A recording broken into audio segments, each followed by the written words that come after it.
No doubt industry में नवाजुद्दीन सिद्दीकी आज वो एक्टर हैं जिनकी डिमांड बहुत है और इनके जैसे एक्टर पर हमारी इंडस्ट्री गर्व करती है। लेकिन एक टाइम वो भी था जब नवाजुद्दीन सिद्दीकी को इस इंडस्ट्री से रिजेक्शन ही रिजेक्शन मिला। इनफैक्ट अपने स्ट्रगलिंग डेज में नवाजुद्दीन सिद्दीकी महेश भट्ट के पास भी गए थे काम मांगने और वहां से भी रिजेक्शन मिला। तो आज कब की और कैसे में मैं आपको वही किस्सा बताने वाली हूं कि कब नवाज महेश भट्ट के पास काम मांगने गए, क्यों महेश भट्ट ने नवाज को रिजेक्ट किया और कैसे नवाजुद्दीन सिद्दीकी ने महेश भट्ट को भी गलत प्रूव किया।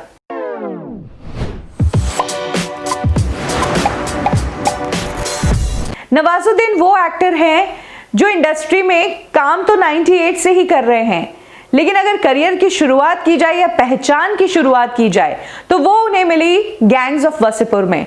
यानी कि उससे पहले के 12 से 15 साल उन्होंने सिर्फ और सिर्फ स्ट्रगल किया। जिस दौरान नवाजुद्दीन सिद्दीकी इस इंडस्ट्री में स्ट्रगल कर रहे थे, काम ढूंढ रहे थे, तब उनके पास बैकग्राउंड कुछ नहीं था, सिर्फ टैलेंट के दम पर आए थे। और तब उन्हें पता था कि इंडस्ट्री में 2-3 प्रोडक्शन हाउसेस ही हैं जो नए चेहरों को चांस देते हैं या फिर न्यू कमर्स को ही लेते हैं। उसमें से पहले थे राम गोपाल वर्मा और दूसरे थे भट्ट कैंप महेश भट्ट। राम गोपाल वर्मा के साथ तब तक नवाजुद्दीन सिद्दीकी ने आधा और 1 मिनट के कैरेक्टर रोल्स किए थे फिल्मों में, और अब नवाजुद्दीन सिद्दीकी उसी दौरान महेश भट्ट के पास भी काम मांगने जा रहे थे। ये बात है 2000 के आसपास की, क्योंकि इंडस्ट्री का एक फॉर्मेट है काम मांगने का, आपको अपना पोर्टफोलियो करवाना पड़ता है और जगह जगह प्रोडक्शन हाउसेस में आप अपने पिक्चर्स ड्रॉप कर सकते हैं अपनी डिटेल्स के साथ। तो उसी तरह से नवाजुद्दीन सिद्दीकी ने जुहू में एक स्टूडियो हुआ करता था जहां से सारे स्ट्रगलर्स जो हैं अपनी पिक्चर्स क्लिक करवाते थे सेम गेटअप में। वहां पर एक जैकेट हुआ करता था और जो प्रॉपर्टीज हुआ करती थी वो तब के सभी एक्टर्स ने उन्हीं प्रॉपर्टीज के साथ पिक्चर्स क्लिक करवाई हुई है। संदीपन स्टूडियो था जो इन एक्टर्स का एकदम वाजिब दाम में तब पोर्टफोलियो शूट कर दिया करता था, और इन्हीं पिक्चर्स को नवाजुद्दीन सिद्दीकी अलग अलग स्टूडियोज में ड्रॉप किया करते थे, जिसमें से एक स्टूडियो महेश भट्ट का भी था। तब भट्ट कैंप बहुत बड़ा था। हालांकि ये जो वक्त था तब भट्ट साहब फिल्में कम कर रहे थे, लेकिन उनकी बेटी पूजा भट्ट जो है वो एक्टिंग छोड़कर डायरेक्शन और प्रोडक्शन में कदम रख रही थी। यानी कि भट्ट कैंप में फिल्में तो बन रही थी। तभी नवाजुद्दीन सिद्दीकी ने जो अपनी फोटो ड्रॉप की थी, उनकी वो फोटो सेलेक्ट हो गई थी एक म्यूजिक एल्बम के लिए। एक वीडियो बनाया जा रहा था जिसमें एक हॉट मॉडल होने वाली थी और नवाजुद्दीन सिद्दीकी को उस वीडियो में एक फोटोग्राफर का रोल करना था। उसी रोल के लिए नवाज सेलेक्ट हो गए थे और ऑडिशन के लिए नवाजुद्दीन सिद्दीकी को भट्ट कैंप के ऑफिस बुलाया गया। नवाज वहां पर गए, जो कास्टिंग डायरेक्टर थी वो सामने आई और उसने नवाजुद्दीन सिद्दीकी की तरफ देख के बोला कि नवाज को बुलाइए। तो नवाजुद्दीन सिद्दीकी शॉक्ड हो गए कि मैं तो सामने खड़ा हूं कि ये मुझे पहचाने क्यों नहीं, जबकि मैंने तो अपनी पिक्चर भी ड्रॉप कर दी है। नवाज ने आगे जाकर कास्टिंग डायरेक्टर को कहा कि मैं ही नवाज हूं, मेरी ही पिक्चर आपने सेलेक्ट की थी और मुझे ही कॉल आया था। तब वो कास्टिंग डायरेक्टर नवाज को देखकर शॉक्ड रह गई।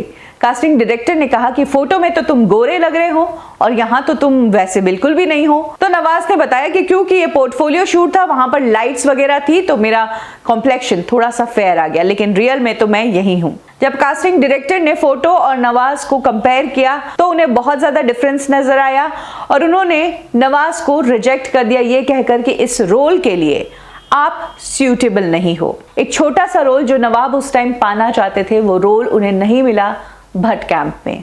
ये ईयर 2000 की बात है। 20 सालों बाद आज की डेट में नवाजुद्दीन सिद्दीकी इंडस्ट्री में उस पोजीशन पर है कि वो अगर चाहे तो किसी रोल को रिजेक्ट कर दे और वो चाहे जिस रोल को हाँ करे।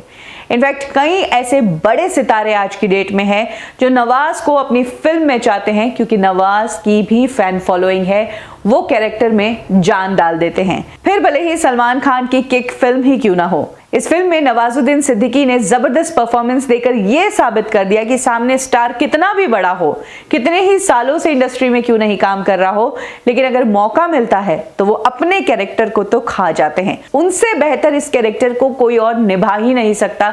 कुछ ऐसा काम नवाजुद्दीन सिद्दीकी करते हैं। तो तब जिस नवाज को सभी बैनर्स रिजेक्ट कर रहे थे, आज की डेट में कई ऐसे बैनर्स हैं जो नवाज को लेकर ही अपनी फिल्में बनाना चाहते हैं और नवाज को लेकर ही अपनी फिल्में लिखते हैं। वो नवाज जिन्हें भट्ट कैंप ने एक टाइम पर कलर को देखकर रिजेक्ट कर दिया था, उनकी एक्टिंग तक तो वो पहुंचे ही नहीं थे, आज उसी भट्ट कैंप के महेश भट्ट भी जब नवाज को देखते होंगे तो सोचते होंगे कि काश मैं उस टाइम नवाज के साथ काम कर लेता। क्योंकि एक एक्टर कैसा दिखता है ये मायने नहीं रखता है, बल्कि एक एक्टर कैमरा ऑन होते ही कैसे जान फूंक देता है एक कागज पे लिखे हुए किरदार में, वो मायने रखता है। काश उस दिन महेश भट्ट अपनी उस कास्टिंग डायरेक्टर को टोंक देते और ये कह देते कि तुम फोटो देखकर किसी एक्टर को कैसे रिजेक्ट कर सकते हो, तुम्हें इसका स्क्रीन टेस्ट लेना चाहिए।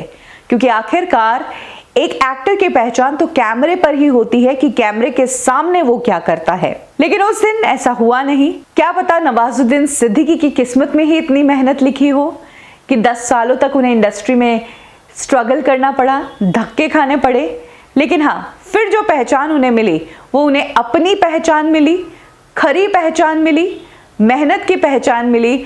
और इसके पीछे ना कोई बड़ा बैनर है, ना कोई कैंप है और ना ही कोई दोस्ती है। अगर दोस्ती कुछ है भी तो वो अपने बुरे दिनों से, अपने स्ट्रगल से और अपने पेशेंस से और अपने दृढ़ निश्चय से। तो ये जो इतना बड़ा डिफरेंस है नवाजुद्दीन सिद्दीकी के करियर में, ये काफ़ी है बताने के लिए कि एज एन एक्टर इतने सालों में उन्होंने अपने आप को किस तरीके से ग्रूम किया है और कितना बर्दाश्त किया है स्ट्रगल के टाइम में। कब की और कैसे में अभी के लिए बस इतना ही। फिर मिलेंगे बॉलीवुड की एक और स्टोरी के साथ। लाइक करें हमारा फेसबुक पेज बॉलीवुड ठिकाना, फॉलो करें हमें इंस्टा पे और सब्सक्राइब करें हमारा यूट्यूब चैनल बॉलीवुड ठिकाना।